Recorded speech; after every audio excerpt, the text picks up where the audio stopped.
அல்லேலூயா.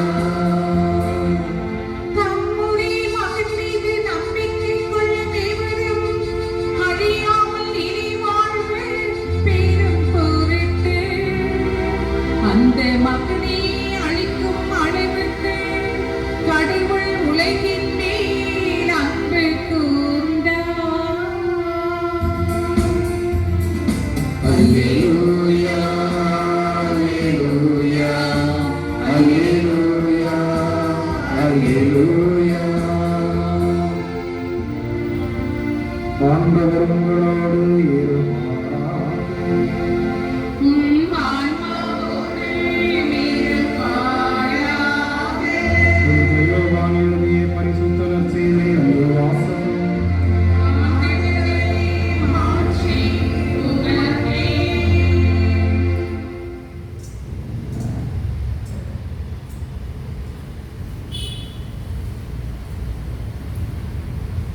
அதிகாரம் 3 இறைவாக்குகள் 16 முதல் 21 முடிய.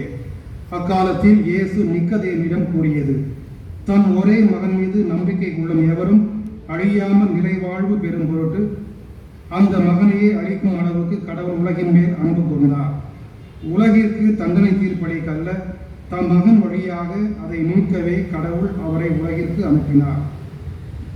அவர் மீது நம்பிக்கை கொள்வோர் தண்டனை தீர்ப்புக்கு ஆளாவதில்லை. ஆனால் நம்பிக்கை கொள்ளாதோர் ஏற்கனவே தீர்ப்பு பெற்றுவிட்டனர். ஏனெனில் அவர்கள் கடவுளின் ஒரே மகனிடம் நம்பிக்கை கொள்ளவில்லை. ஒளி உலகிற்கு வந்திருக்கும் தம் செயல்கள் தீயனவாய் இருந்ததால் மனிதர் ஒளியை விட இருளையே விரும்பினர். இதில் தான் அவர்களுக்கு எதிராக தண்டனை தீர்ப்பு அடங்கியுள்ளது. தீங்கு செய்யும் அனைவரும் ஒளியை வெறுக்கின்றனர். தங்கள் தீச்செயல்கள் வெளியாகிவிடும் என அஞ்சி அவர்கள் ஒளியிடம் வருவதில்லை. உண்மைக்கேற்ப வாழ்பவர்கள் ஒளியிடம் வருகிறார்கள். இதனால் அவர்கள் செய்யும் அனைத்தையும் கடவுளோடு இணைந்தே செய்கிறார்கள் என்பது வெளியாகும். ஏத கிறிஸ்து வழங்கும் நற்செய்தி. கிறிஸ்துவே, உமக்கு புகழ்.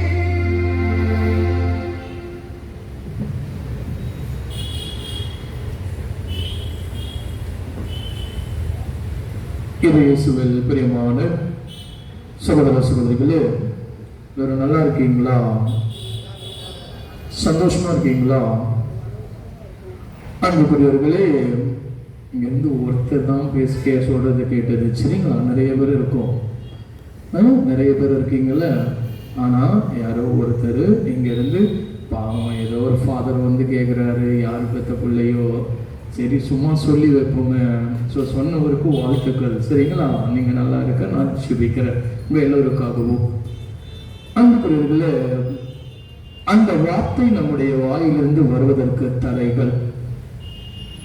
இதோ நான் சந்தோஷமாக இருக்கிற, நல்லா இருக்கிற, இந்த வார்த்தைகள் வருவதற்கு மிகப்பெரிய தடைகள் என்று நம்முடைய உள்ளத்தில் பல பாரங்கள் இருக்கின்றன, பல சுமைகள் இருக்கின்றன. இதோ இந்த திருப்பதிக்கு வந்திருக்கிற நீங்களும் நானுமே என்னையும் சேர்த்து ஏதாவது ஒரு நாள் எனக்கு இந்த வியாகுல அன்னையின் பரிந்துரையால் விடிவு கிடைக்காதா? என் உடலில் இருக்கின்ற அந்த நோய்கள், எத்தனையோ மருந்துகளை சாப்பிட்டு சுகம் கிடைக்காத அந்த நோய்களிலிருந்து ஏதாவது ஒரு நாள் இந்த தாய் வியாகுல அன்னையினுடைய பரிந்துரையால் எனக்கு அந்த நோய் தீர்ந்து போகாதா? என் மகளுக்கு வயதாகி கொண்டே இருக்கிறது, இன்னும் திருமணம் நடைபெறவில்லை, தடை. எத்தனையோ வரங்கள் வருகிறது, தடைபடுகிறது. எப்பொழுது என் மகளுக்கு திருமணம் நடைபெறும்? இதையெல்லாம் என்னுடைய மனதில் வைத்துக் கொண்டு எப்படி ஃபாதர் நான் சந்தோஷமா இருக்க முடியும்? கணவன் மனைவியிலே சந்தோஷம் இல்லை ஃபாதர். எப்பொழுதுமே எங்களிடம் சந்தேகத்தின் ஆவி, பிரச்சனை ஃபாதர். பெற்ற பிள்ளைகளால் எங்களுக்கு நிம்மதி இல்லை, கணவர் குடிக்கிறார். இப்படி பலவிதமான பிரச்சனைகள், இன்னும் குழந்தை பிறக்கவில்லை என்று பல வேதனையோடு கண்ணீரோடு இந்த திருப்பலிக்கு பல பேர் வந்திருக்கின்றோம். இந்த நாளில் உங்களுடைய கண்ணீரையும் என்னுடைய கண்ணீரையும் ஆண்டவராக இயேசு கிறிஸ்து துடைப்பவராயிருக்கிறார். எசையா 37:5 வாசிக்கிற ஒரு விண்ணப்பத்தை நான் கேட்டேன். உன்னுடைய கண்ணீரை நான் கண்டு, இதோ இந்த நாளில் உன் கண்ணீரை துடைத்து இந்த ஆலயத்தை விட்டு நீ வெளியே போகும் பொழுது என்னுடைய மகனையும் நான் ஆசீர்வதித்து அனுப்புவேன் என்று ஆண்டவர் வாக்குறுதி தருகிறார். நம்பிக்கையோடு நாம் இந்த நாளில் செபிப்போம். 2 கொரிந்தியர் 12:9 சொல்வது போல, என் கிருபை உனக்கு போதும். இந்த உலகத்தில் எதுவுமே தேவையில்லை. இந்த உலகத்தில் எனக்கு அவங்க தெரியும், இவங்க தெரியும், அது தெரியும், இந்த பொருள் இருக்கு, எனக்கு இவ்வளவு வசதி இருக்கு, எதுவும் உங்களுக்கு தேவையில்லை. இந்த நாளில் நீங்கள் நம்பிக்கையோடு, என் கிருபை உனக்கு போதும். உன்னுடைய வலியின்மையில் ஃபாதர் நான் பலவீனமா இருக்கிறேன் ஃபாதர், என்ன பலவீனமா பயன்படுத்துறாங்க ஃபாதர், நான் வேலை செய்யறதுல என்னை எளிதாக ஏமாத்துறாங்க ஃபாதர். ஆண்டவர் சொல்வது, உன் பலவீனத்தில் என்னுடைய வல்லமை நிறைவாய் செயல்படும். நம்புறவங்களை கரை தூக்கி ஹல்லேலூயா சொல்லுமா? ஹல்லேலூயா, ஹல்லேலூயா, பிரைஸ் தி லார்ட். அன்புக்குரியவர்களே, நிச்சயம் இன்னைக்கு நீங்க எத்தனை பேர் நம்புறீங்க ஃபாதர் இன்னைக்கு நான் ஜெபிச்சா அதிசயம் நடக்கும்? எத்தனை பேர் நம்புறீங்க? இன்னைக்கு நான் நம்பணும். ஃபாதர் நான் கட்டுகள் உடைக்கப்படும் ஃபாதர் நான் நம்புறேன். ஆண்டவர் இன்று விடுதலை தருகிற ஆண்டவரால் உங்களுக்கும் எனக்கும் இருக்கிறார். இன்னைக்கு என்ன தேதி? ஏப்ரல் 15. நம்ம கோவிலுக்கு போது திருப்பாடல்களை ஆண்டவர் தோற்றுவித்து வெற்றியினால் இது அகமகிழ்வோம் அக்களிப்போம். நீங்களும் நானும் என்னைய நற்செய்தி ஃபாதர் அருமையா வாசிச்சாருங்கள, ஆண்டவர் மீது நம்பிக்கை கொள்பவர்கள் நிச்சயமாக மகிழ்ச்சியை சொந்தமாக்கிக் கொள்வார்கள். இது ஒரு பக்கம். அதற்கு முன்பாக என்னுடைய வாழ்க்கையில பிரச்சனை இருக்கு ஃபாதர், என் குடும்பத்தில் புயல்மான பிரச்சனைகள் அடித்துக் கொண்டிருக்கிற ஃபாதர், என்னுடைய வாழ்க்கையில நிம்மதி இல்லை, புயல் போல 4 பக்கங்களிலிருந்து பிரச்சனைகள் வந்து கொண்டிருக்கிறது. நான் உங்களோடு சில கருத்துக்கள், ஏன் என் வாழ்க்கையில புயல் அடிக்குது, ஏன் என் வாழ்க்கையில பிரச்சனை இருக்கு, யாருடைய வாழ்க்கையில நிம்மதி இல்லாமல் எப்பொழுதுமே புயல் காற்று வீசிக்கொண்டிருக்கிறது, சில காரணங்கள். ஒருவேளை நீங்க அதை செய்திருந்தால் இன்னைக்கு மன்னிப்பு கேட்டு நாம் நம் அன்னையிடம் செபிப்போம். முதலாவது யோனா புத்தகத்துல 1ஆம் அதிகாரம் 4வது இறைவசனம். நீங்களே வச்சிருக்க வாசிச்சா கேட்கறது பரவாயில்ல, நீங்க குறிச்சுக்கோங்க. 1ஆம் அதிகாரம் 4வது இறைவசனத்துல யோனா இறைவாக்கினர் ஆண்டவர் அவர் எங்க போக சொல்வாரு? நினிவேவுக்கு போக சொல்லுவார். ஆனால் யோனா எங்க போவாரு? அவர் ஆண்டவரிடமிருந்து ஏமாற்றுவதற்காக கப்பலுடைய அடித்தளத்திற்கு போய் மறைந்து கொள்வார். ஆனால் ஆண்டவர் அங்கு பெரிய புயலை உண்டாக்குவார். யோனா நினைச்சுக்கிட்டார், நான் இங்க போய் மறைஞ்சா ஆண்டவருக்கு தெரியாது. இன்னைக்கு நீங்களும் நானும் அதே தான். என் செல்போன்ல தானே ஃபாதர் நான் பாவம் செய்யறேன், என் மனைவிக்கு தெரியாம தானே ஃபாதர் நான் பாவம் செய்யறேன், என் கணவனுக்கு தெரியாம, என் அப்பா அம்மாவுக்கு தெரியாம தானே ஃபாதர் நான் பாவம் செய்கிறேன். விவிலியம் சொல்கிறது, ஆண்டவர் மேலுலகு கீழ் உலக அனைத்திற்கும் சொந்தக்காரர். யோனா நினைத்தார், ஆண்டவரிடமிருந்து நான் தப்பிக்க முடியும், ஆண்டுடைய வார்த்தைக்கு கீழ்ப்படியிலையா அவர் போய் மறைந்து கொண்டார். மிகப்பெரிய புயல் உண்டான பொழுது அது யோனாவால். அப்ப முதலில் உங்களுடைய வாழ்க்கையிலும் என்னுடைய வாழ்க்கையிலும் பல தருணத்தில் புயல் வீசுகிறது. காரணம், நீங்களும் நானும் ஆண்டுடைய வார்த்தைக்கு கீழ்ப்படிவது அல்ல. ஆண்டவர் ஒரு வார்த்தை சொல்லும் பொழுது, என்ன இந்த தப்பு செய்யாத சகோதரனே, இந்த காரியத்தை செய்யாத, இதோ இந்த நல்ல காரியத்தை நீ செய்ய, நேரத்தோட ஆலயத்துக்கு வா, ஆண்டவர் ஒவ்வொரு நாளும் நம்முடன் பேசுவார். அந்த வார்த்தைக்கு செவி கொடுக்காமல் யோனா ஆண்டவரை விட்டு ஏமாற்றி சென்ற பொழுது மிகப்பெரிய புயல் உண்டானது போல. திருப்பாடல் 107 எடுத்து வாசிச்சீங்கன்னா, புயல் ஆண்டவர் புயலை உருவாக்குகின்றார்.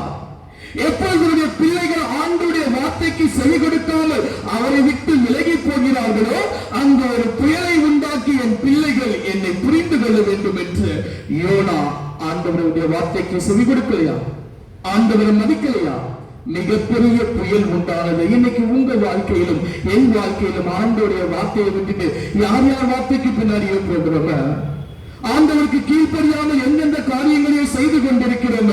முதலாவது உங்க வாழ்க்கையில ஒருவேளை புயல் அடிக்கிறது என்றால் யோசிச்சு பாருங்க, நான் ஆண்டவருடைய வார்த்தைக்கு கீழ்ப்படுகிறேனா? ஆண்டவனுக்கு சொல்வது, இதோ வியாகுல அம்மா சொன்னார்களே, ஆண்டவரே உங்களுடைய வார்த்தையின்படியே எனக்காகட்டும். எத்தனை பேர் சொல்றோம் இந்த ஆண்டுடைய வார்த்தைக்கு? இது எபிரேயர் 4:12 சொல்லுகிறது, ஆண்டுடைய வார்த்தை உயிர் உள்ளது, ஆண்டுடைய வார்த்தை ஆற்றல் உள்ளது. இதோ யோவான்ல வாசிக்கிறோம் 6ஆம் அதிகாரம் 68வது இறைவசனம் சொல்லுகிறது, பேதுரு சொல்றார், ஆண்டவரே யாருகிட்ட போவோம் ஆண்டவரே? என் சொந்தக்காரன் கிட்ட போவாங்களா? அவனெல்லாம் எப்போ அழிஞ்சு போவன்னு பார்த்து கொண்டிருக்கிற உறவினர்கள், இல்ல என் நண்பர்கள் கிட்ட போவோமா? என் நண்பர்கள் முதுகுல குத்துற நண்பர்கள். பேதுரு சொல்றான், யாரிடம் செல்வோம் இறைவா? வாழ்வு தருகின்ற வார்த்தை உன்னிடம் தானே என்று சொல்லுகிறார். இன்னைக்கு நீங்களும் நானும் உங்கள் புயல் அடங்க வேண்டும் என்றால், உங்கள் குடும்பத்தில் நிம்மதி கிடைக்க வேண்டும் என்றால், இதோ நீங்கள் கட்டப்பட்டிருக்கிற கட்டுகள் இதோ யாகவ அன்னையின் பரிந்துரையால் உங்களுக்கும் எனக்கும் உடைக்கப்பட வேண்டும் என்றால், முதலில் நீங்களும் நானும் செய்ய வேண்டியது அந்த தாயை போல, ஆண்டவரே என்னுடைய சுயத்துக்காக அல்ல ஆண்டவரே, என்னுடைய பலத்துக்காக அல்ல ஆண்டவரே, உன்னுடைய வார்த்தையை நான் வாசிக்கணும், அந்த வார்த்தையை நான் கடைபிடிக்க எனக்கு ஆற்றலை தாரும் ஆண்டவரே என்று ஜெபிக்கும் பொழுது உங்கள் புயல் அடங்கி போகிறது. இது ஒண்ணு. இரண்டாவது, ஃபாதர் இது மட்டும் தானா ஃபாதர்? யோனா 1:7 வாசிக்கும் பொழுது, யோனாவை முன்னிட்டு அந்த படகில் இருந்த பலர் புயலால் பாதிக்கப்பட்டார்கள். இது என்னன்னா, ஃபாதர் நான் கோயிலுக்கு வந்துடுறேன் ஃபாதர், நான் ஜெபமால சொல்லிடுறேன் ஃபாதர், என் பையன் வந்தா என்ன ஃபாதர், என் வீட்டுக்காரர் வந்தா என்ன ஃபாதர், உங்க பையனை முன்னிட்டு, உங்க கணவரை முன்னிட்டு, உங்க குடும்பத்தை முன்னிட்டு யோனா செய்த ஒரு பாவத்தால் அங்கிருந்த அனைவரும் புயலால் அலைக்கழிக்கப்பட்டார்கள். எனக்கு புரியல. நான் கோயிலுக்கு வந்துடுறேன், நான் மாதாவுடைய மரியாயின் சேனையில இருக்கிறேன், நான் வின்சென்ட் பால் சபையில இருக்கிறேன், நான் அன்பத்தில் மிகவும் ஈடுபாடோடு செய்யற உங்கள் வீட்டில் இன்னைக்கு புயல் அடிக்கிறது என்றால் உங்களை முன்னிட்டு அல்ல, யோனாவை முன்னிட்டு அந்த படகில் பயணம் செய்த அனைவரும் பாதிக்கப்பட்டார்கள். அப்ப யோசிச்சு பாருங்களா, உங்க குடும்பத்துல எத்தனை யோனாக்கள் இருக்கிறாங்க? நீங்க நல்லவங்க, ஆனால் உங்கள் பிள்ளைகளோ உங்கள் உறவுகளோ ஆண்டவரை தேடாமல் இருக்கும் பொழுது அவர்களை முன்னிட்டு நீங்களும் நானும் புயலால் அலைக்கழிக்கப்படுவோம். ஒண்ணு, நான் கீழ்ப்படியாத பொழுது ஆண்டவர் சொல்லுவார், இந்த காரியத்தை செய்ய, என்கிட்ட வந்து ஜெபி, இவங்களை மன்னிச்சிரு, இவங்களை அன்பு செய்ய. இதெல்லாம் நான் கேட்க மாட்டேன் பொழுது புயல் வீசும், தாங்க முடியாது, வாழ்க்கை சிதைந்து சின்ன பின்னமா போகும். இரண்டாவது, நீங்க நல்லவங்க, நீங்க செய்றீங்க, ஆனா என்னோடு இருக்கிறவர்களுடைய பெத்த பிள்ளை, என் வீட்டுக்காரி, என் கொண்டாட்டி, இவர்கள் ஆண்டவர் விட்டு தூர போகும் பொழுது நான் பார்த்தும் அதை நான் பெரிதுபடுத்தவில்லை என்றால் அவர்களை முன்னிட்டு உங்கள் வீட்டில் என்ன அடிக்குமா? என்னமா அடிக்கும்? புயல் வீசும். அப்ப யோசிச்சு பாருங்க, ஒருவேளை இருக்கலாமே, நீங்க பார்த்து கண்ணிருந்து கண்களை மூடிக்கிறீங்களே ஃபாதர், அவங்கிட்ட போய் சொன்னா அவன் கண்ட மணிக்கு பேசுவான் ஃபாதர், என் வீட்டுக்காரர்கிட்ட போய் சொன்னா அவர் என்னையே கோயிலுக்கு அனுப்ப மாட்டார். ஆண்டவர் சொல்லுகிறார், உங்கள் பாவத்தை முன்னிட்டு அல்ல, உங்கள் உறவுடைய பாவங்களை முன்னிட்டு நீங்கள் இன்று கண்ணீரோடு வேதனையோடு அந்த யாகவ அன்னையை போல துன்பத்தை அனுபவித்துக் கொண்டிருக்கிறீர்கள். இது இரண்டாவது. மூன்றாவது, விவிலியம் சொல்லுகிறது, திருத்துதர்கள் பணி 27வது அதிகாரத்துல 13 ஒரு அழகிய ஒரு நிகழ்வு வரும். பவுல அரெஸ்ட் பண்ணிடுவாங்க, புனித பவுல். அவரு அந்த கடலில பயணத்தின் பொழுது பவுல் சொல்வார், போவாதீங்க, பெரிய புயல் வரப்போகுது. அப்ப அங்க இருக்கிற நூற்றுவ தலைவன் அந்த கப்பல் மாலுமி கிட்ட போய் கேட்பா, போலாமா வேணாமா? இந்த பைத்தியக்காரன் சொல்றான் போவாதீங்கன்னு சொல்றான், நாங்க போலாமா வேணாமா?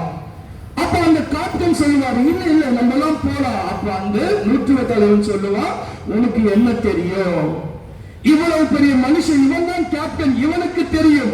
அப்போ ஆண்டவர் சொல்வது மூன்றாவது என்னன்னா, இறை மனிதனோ ஆண்டவரோ நீங்க ஜெபிக்கும் பொழுது இந்த காரியத்தை செய்யாதீர்கள் என்று சொல்லும் பொழுது உங்களுக்கு மேல ஃபாதர், எங்க அண்ணன் ஃபாதர், அவர் தான் வீட்டுக்கு இன்னைக்கு தலைவர், அவர் சொன்னா எல்லாம் சரியாக இருக்கும் என்று கடவுளுடைய வார்த்தையை விட்டு உலக மனிதனுடைய வார்த்தைக்கு நீங்கள் முக்கியத்துவம் கொடுக்கும் பொழுது, நான் இந்த இடத்தை வாங்காதே, கடவுள் சொல்லுவார், இந்த இடத்தை வாங்கி போடாத, இந்த இடத்தினால உனக்கு பிரச்சனை வரும். உங்க வீட்டுல மூத்தவர் அவர் தான் முடிவெடுப்பார். அவர் சொல்லுவார், அதெல்லாம் எனக்கு தெரியும், அதெல்லாம் விசாரிச்சுட்டேன், நீ வாங்கி போட. பல தருணத்தில் நான் ஆண்டவருடைய வார்த்தைக்கு, ஆண்டவருடைய மனிதர்களுக்கு அவங்க ஃபாதர் பெரிய ஒரு ஃபாதர், அவர் மினிஸ்டருடைய பிஏ ஃபாதர், அவர் பெரிய அக்கவுண்டன்ட் ஃபாதர், அவருக்கு தெரியும் ஃபாதர். என் ஃப்ரெண்ட் ஷார்மா ஷேர் மார்க்கெட்ல எவ்வளவு பெரிய மனுஷன் தெரியுமா? ஆண்டவர் சொல்றார், ஆண்டுடைய வார்த்தைக்கு முக்கியத்துவம் கொடுக்காமல் மனிதனுடைய வார்த்தைக்கு நீங்கள் முக்கியத்துவம் கொடுக்கும் பொழுது பல தருணத்துல செய்யறோங்க. ஆண்டவர் சொல்றது மனுஷன் வந்து சொல்லும் பொழுது அந்த வார்த்தைக்கு முக்கியத்துவம் கொடுக்கும் பொழுது நம்முடைய வாழ்க்கையில் பெரிய புயல் அடிக்கும் என்று ஆண்டவர் சொல்றார். இது மூணாவது. நாலாவது, தொடர்ந்து அதே திருத்தூதர்கள் பணி 27 திரும்ப அந்த நூற்றுவ தலைவன் கேட்போம். அங்க ஒரு 100 பேர் அந்த படகுல இருப்பாங்க, 99 பேர் சொல்லுவாங்க பரவாயில்ல நம்ம இந்த பயணத்தை செய்யலாம் என்று. ஆனால் பவுல் சொல்லுவார், ஆண்டவருக்கு பிடிக்காத காரியம் போவாதீங்க, புயல்ல சிக்குவீங்க. யோசிச்சு பாருங்களேன். ஃபாதர் நான் ஒருத்தனா ஃபாதர், எல்லாருமே தப்பு செய்யறாங்களே ஃபாதர். நீங்க என்ன மட்டும் திரும்ப சொல்றீங்களே, எல்லாருமே தானே ஃபாதர் போய் சொல்றாங்க. என்ன மட்டும் சொல்றீங்களே போனை பார்த்து யூஸ் பண்ணுங்க, எல்லாருமே தானே அந்த போனை தப்பா பயன்படுத்துறாங்க ஃபாதர். நான் என்ன மட்டும் சொல்றீங்களே, யாருமே நேரத்தோட ஆயத்திற்கு வரதில்லையே ஃபாதர். எப்ப நீங்க பலரை பார்த்து பாவம் செய்கிறீர்களோ, பலர் பாவங்கள் செய்கிறார்கள், நான் செய்கின்றதும் பாவம் அல்ல என்று பாவத்திற்கு நியாயம் கற்பிக்கிறீர்களோ, உங்க வாழ்க்கையில புயல் அடிக்கும், வாழ்க்கை சின்ன பின்னமாக்கும். இதோ என்ன செய்வது என்று தெரியாமல் உங்கள் குடும்பங்கள் தத்தெடுத்து போகின்ற அளவிற்கு அந்த புயல். எப்போ நான் நல்லவனா இருந்த, என் பக்கத்து வீட்டுல தப்பு பண்றான், என் அண்ணன் தப்பு பண்ணிட்டு நல்லா இருக்கிறாங்க, கோயிலுக்கு யாருமே நேரத்தோட வராதவங்க நல்லா இருக்கிறாங்களே, இந்த பாவத்தை செய்யறவங்க நல்லா இருக்காங்களே என்று மற்றவர்களோடு அந்த பெரிய கூட்டத்தோடு என்னையும் இணைத்துக் கொள்வேன் என்று தவறு செய்வோம் ஆயும் ஆண்டவர் சொல்றது. திருத்துதர்கள் பணி 27:13 வாட்சி பாருங்க. அவங்க எல்லோருமே சொன்னதால் அந்த கடலில பயணத்தை மேற்கொண்டார்கள். இது 5வது. 6வது அந்த இடத்துல யோசிச்சு நீங்க வாட்சி பாருங்க. 20வது வசனத்துல ஒரு அருமையான தென்றல் காற்று வீசியது, பயணம் செய்வதற்கு ஒரு ஏதுவான ஒரு சூழ்நிலை ஏற்பட்டது. அப்ப எல்லாரும் சொல்றாங்க, பவுல் பைத்தியக்காரா, இங்க பாரு இந்த சூழ்நிலை மிகவும் அருமையா இருக்கு, இது பயணம் செய்வதற்கான சூழ்நிலை. பயணத்தை தொடங்குறாங்க. இது 5வது. நான் பாவம் செய்வதற்கு சூழ்நிலைகள் கை கொடுக்கும் பொழுது நீங்கள் நானும் பாவத்தில் விழுந்துடுறோங்க. நான் செய்யற பாவம் வெளியே தெரியாது என்ற பொழுது பாவத்தில் எளிதாக விழுந்துடுறோங்க. இந்த சூழ்நிலை நான் செய்கின்ற பாவங்கள் சூழ்நிலைகள் எனக்கு சாதகமாக இருக்கிறது என்ற பொழுது நீங்கள் பாவங்கள் செய்யும் பொழுது விவிலியம் சொல்லுகிறது உங்கள் வாழ்க்கையில் மிகப்பெரிய புயல் அடிக்கும். எத்தனை சொல்லியிருக்க? 5:1 கடவுளுடைய வார்த்தையை கேட்காத பொழுது. சரிங்களா? கடவுளுடைய வார்த்தையை யாருமா கேட்கல? யோனா இறைவாக்கினர் கேட்காததுனால அவருடைய வாழ்க்கையில என்ன வந்தது? மிகப்பெரிய புயல் வந்தது. 2வது, நீங்க நல்லவங்க, இந்த பூசைக்கு வந்திருக்க எல்லாருமே நல்லவங்க, ஆனா உங்க பிள்ளைகளோ கணவரோ குடும்பத்தில் இருக்க யாராவது ஒருவர் செய்கின்ற பாவத்தால் உங்க வீட்டுல ஆண்டவர் புயலடிக்க. திருப்பாடல் 107 வீட்டுல போய் வாட்சி பாருங்களேன். ஆண்டவர் அந்த புயலை அனுமதிக்கிறாரா? போ, என் பிள்ளைகள் என்ன புரிஞ்சுக்கல, என் பிள்ளைகள் என்னை விட்டு வெளியில போறாங்க, என் பிள்ளைகளின் அன்பை சுவைக்கல, என் பிள்ளைகளினுடைய தியாகத்தை உணர்ந்து பார்க்கல, நீ போன ஆண்டவர் புயல் அனுப்புவாரா? 2வது, உங்க வீட்டுல தப்பு செஞ்சா சொல்லுங்க, நீ தப்பு செய்யாத, அதனால எனக்கு வீட்டுல ஆசீர்வாதம் இல்ல, ஏன்னா நீங்க இந்த தப்பு செய்யாதீங்க, ஜெபியுங்க, அதனால எனக்கு பிள்ளைகள் இப்படி சீரழிஞ்சு போயிருக்காங்க, அதை சொல்ல உங்களால முடியலன்னா உங்கள் வாழ்க்கையிலே மிகப்பெரிய புயல் அடிக்கும் என்று கடவுள் சொல்லுகிறார். 3வது, ஆண்டவருடைய வார்த்தை ஒரு மனுஷன் சொல்லும் பொழுது அதை விட அவரு எவ்வளவு பெரிய ஆள் தெரியுமா ஃபாதர்? உங்களுக்கு தான் ஃபாதர் தெரியும், நீங்க ஒரு ஃபாதர் தான், முடிஞ்சு போனா ஒரு மெய்யியல் படிச்சிருப்பீங்க, தியாலஜி படிச்சிருப்பீங்க, அவரு ஷேர் மார்க்கெட்ல எவ்வளவு பெரிய ஆள் என்று கடவுளுடைய வார்த்தைக்கு முக்கியத்துவம் கொடுக்காமல் மனிதனுடைய வார்த்தைக்கு முக்கியத்துவம் கொடுக்கும் பொழுது உங்கள் வாழ்க்கைகளை பேரடிக்கிறது. இது 3வது. 4வது, எல்லாம் தப்பு பண்றாங்க ஃபாதர், நான் மட்டும் ஏன் நல்லவனா இருக்கணும்? எல்லாருமே போய் சொல்றாங்க, நான் மட்டும் ஏன் நல்லவனா இருக்கணும்? எல்லாருமே கோயிலுக்கு லேட்டா வராங்க, நான் மட்டும் ஏன் நல்லவனா இருக்கணும்? எல்லாருமே ஃபாதரை பத்தி தப்பா பேசுறாங்க, நான் மட்டும் ஏன் நல்லவனா இருக்கணும்? ஆண்டவர் சொல்லுகிறார், உங்கள் வாழ்க்கையில புயல் அடிக்கும், உங்கள் வாழ்க்கை சின்னாபின்னமாக போய்விடும். அதற்கு முன்பாக நீங்களும் நானும் சரி செய்து ஆண்டவிடம் திரும்பி வரும் பொழுது அந்த வியாகுல அன்னை உங்களுக்காய் எனக்காய் பரிந்து பேசுவார்கள். இது 4வது. 5வது, சூழ்நிலைகள் ஏதுவாக இருக்கும் என்று யோசிச்சு பாருங்கள். தாவீது வாசிக்கிறோங்க, அவனுக்கு சூழ்நிலை மிக ஏதுவா இருந்தது. உரியாவுடைய மனைவி குளிச்சிட்டு இருக்கா. அவன் நினைச்சா யாருக்குமே அந்த பாவம் தெரியாதுன்னு நினைச்சா. அவ்வளவு ஆசீர்வாதமான தாவீது. எல்லா சூழ்நிலையும் அவனுக்கு ஏற்ற போல இருந்த பொழுது அந்த பாவத்தை அவன் செய்ததால் கடவுளுடைய கோபத்திற்கு ஆளாகினான் என்று விவிலியம் சொல்கிறது. நீங்களும் நானும் யாருமே இல்லை உங்ககிட்ட வந்து சொல்லுவாங்க, யாருமே இல்லை, இந்த தப்பு பண்ணிடலாம், திருடிடு, நான் வெளியே நின்று பாத்துக்கிறேன், நீ திருடு, நான் பாத்துக்கிறேன். எல்லா சூழ்நிலைகளும் நீங்க பாவம் செய்ய இது சொல்லுவாருங்க. யாரு? சூசம்மா சொல்லுவாங்க, நான் பாவம் செய்வதை விட இறப்பதென்று.